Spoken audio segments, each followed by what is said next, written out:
Hola, muy buenas tardes para todos. Mi nombre es Eloy Manuel Atencia y junto a mis compañeros Jorge Andrés Muñoz, Carlos Cortés y Cristian Camilo Giraldo vamos a hablar sobre el concepto de cuerpo rígido y centro de masa.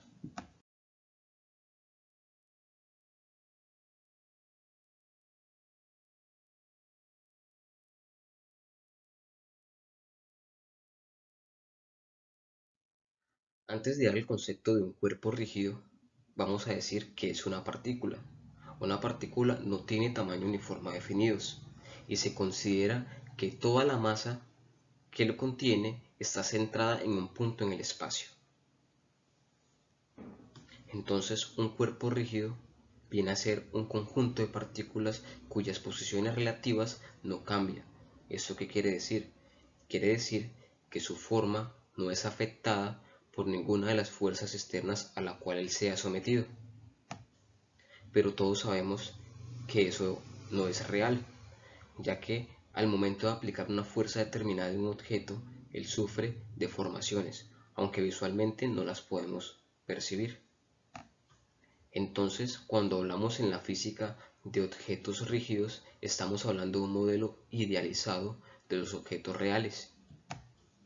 Ahora hablemos de la repercusión que tienen las fuerzas aplicadas en estos puntos. Entonces, cuando una fuerza se aplica en una partícula, sin importar la cantidad de fuerzas que se apliquen, todas van a estar centradas en un punto en específico y van a tener un movimiento en el espacio.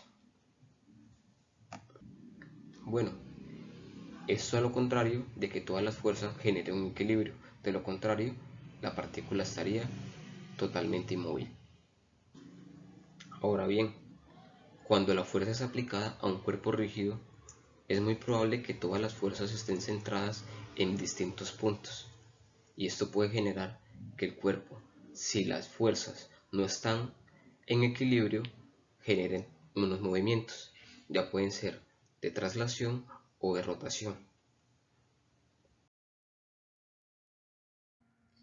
Buen día para todos, mi nombre es Carlos Cortés. Para complementar el tema expuesto por el compañero anteriormente y el cual va muy de la mano, voy a hablarles de los movimientos de los cuerpos rígidos.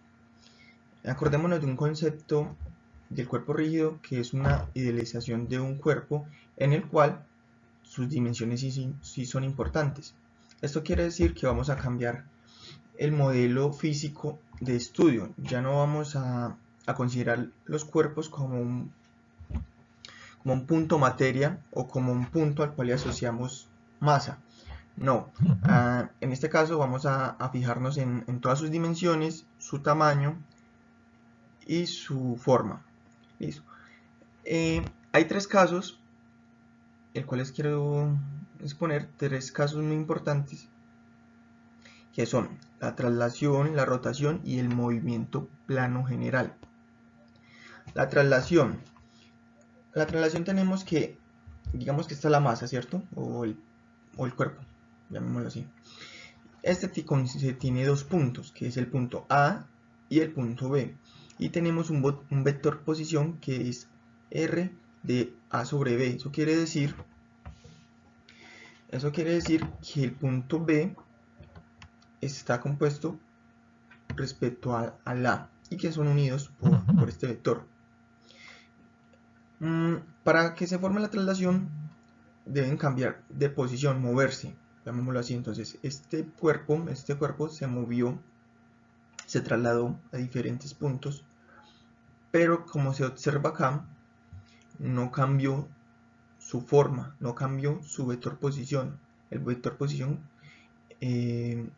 todavía sostiene su inclinación y todavía tenemos que el punto A sale al punto B.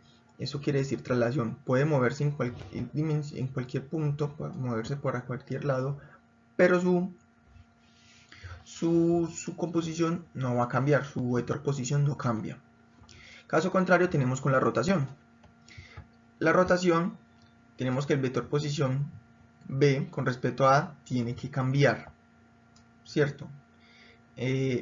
Acá en este caso tenemos que que el vector posición está rotando en contra de las manecillas del reloj, ¿cierto? Entonces el cuerpo, como observamos acá, no va a cambiar, o sea, no se va a desplazar, porque está rotando bajo, digamos, respecto a un punto fijo, o sea que su posición no cambia, pero sí cambia su vector posición. Ya tenemos que cada vez que rota va a cambiar su inclinación y, por ello la llamamos rotación, que no se desplaza pero sí rota. Y por último tenemos el movimiento plano general. Este caso es especial porque usa los componentes o las composiciones anteriores de traslación y rotación. ¿Qué quiere decir esto? Que A o B respecto al punto sufre un traslado. Después de que sufre un traslado, sufre su rotación. Entonces, acá vemos que el vector posición cambia al respecto al original. Tiene que cambiar. Entonces, podemos decir que es una conjunción de traslación con rotación. Pero también puede ser en caso contrario. Puede primero rotar y después cambiar de posición, o sea, trasladarse. Muchas gracias. Continúa el compañero siguiente.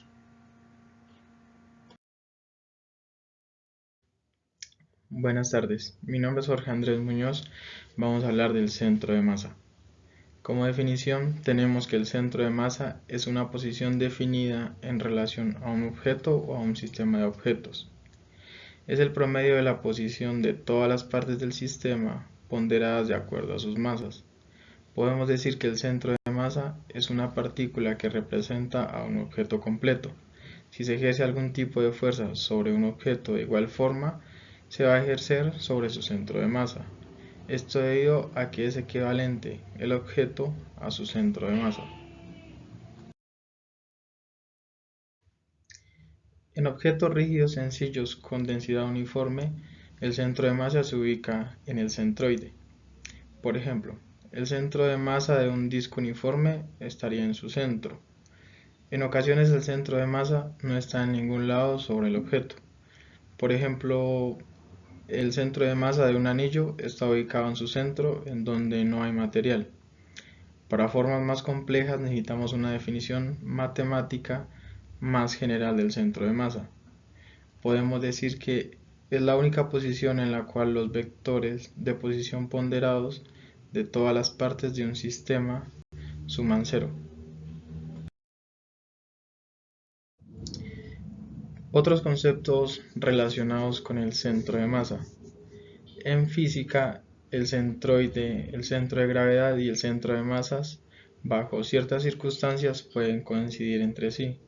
En estos casos se suele utilizar los términos de manera intercambiable, aunque designan conceptos diferentes.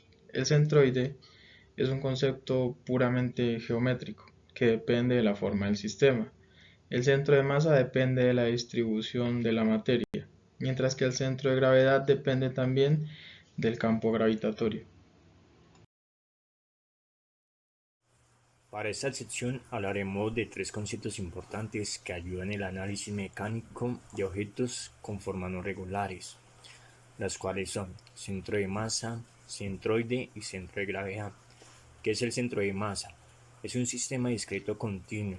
Es el punto geométrico que se comporta como si en él estuviera aplicada la resultante de las fuerzas externas al sistema. Se puede decir que el sistema formado por toda la masa concentrada en el centro de las masas es un sistema equivalente al original. Se puede aplicar en objetos rígidos, sencillos, con densidades uniformes. El centro de masa se ubica en el centroide, lo cual indica que el centro de masa coincide con el centroide cuando la densidad es uniforme o cuando la distribución de la materia en el sistema tiene ciertas propiedades como simetría. ¿Qué es el centroide?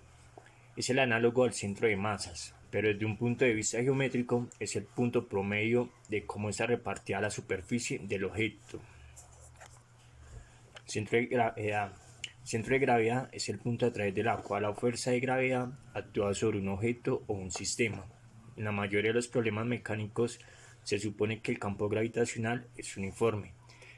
El centro de gravedad está exactamente en la misma posición que el centro de masa. Los términos del centro de gravedad y del centro de masa a menudo tienden a usarse de manera intercambiable, ya que suelen estar en la misma ubicación.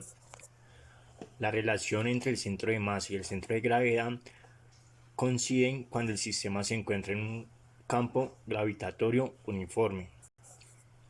En conclusión, ubicar esos puntos en los objetos permite que aquellos que tienen formas irregulares sean mucho más sencillos al analizarlos mecánicamente, ya que los objetos están formados por una cantidad muy grande de partículas. Sus análisis parecen una tarea muy grande y complicada, pero no imposible. Cálculo del centro de masa en un sistema. El centro de masa se puede encontrar con la suma vectorial ponderada de los vectores de posición, la cual apunta al centro de la masa de cada objeto de un sistema, lo que indica que puede calcularse al tomar cada una y multiplicarla por su posición, para después sumarlas todas y dividir esa suma entre la suma de todas las masas individuales, es decir, la masa total.